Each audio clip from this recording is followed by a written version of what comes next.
Welcome to Olympian Cares, giving you the best in water testing and analysis. Today we're looking at in New York CBS Local Earth Day 2021, a closer look at New York City's water supply. Now this is a bit older, but this is still good information. The source of New York City's tap water is roughly 2 hours north of the Big Apple. We did a video on that, explaining the whole process. It's nestled in the Bullock countryside of the Catskill Mountains, and it sits of the Catskill and Delaware watersheds, the origin of the best water in the world. I will not drink tap water anywhere else, only in New York City, said Upper West Side resident Maria Gracia.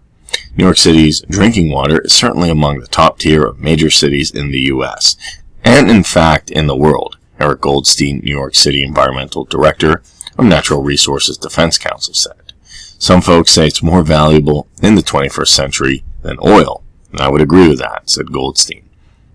A plentiful supply due to the vision of the people who built the system in the early 1800s.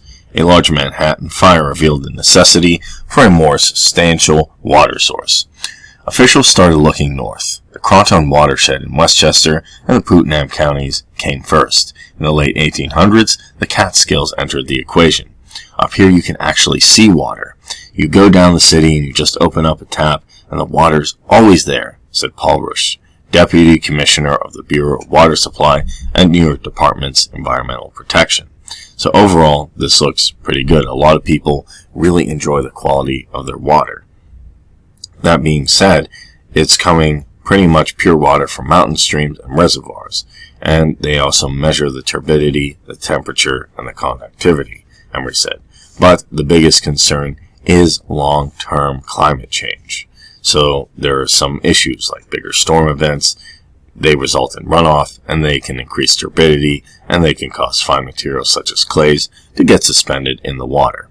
So that being said, even though New York City has great water, there can still be problems with runoff, turbidity, and other issues. So it's always a good idea to get your water tested.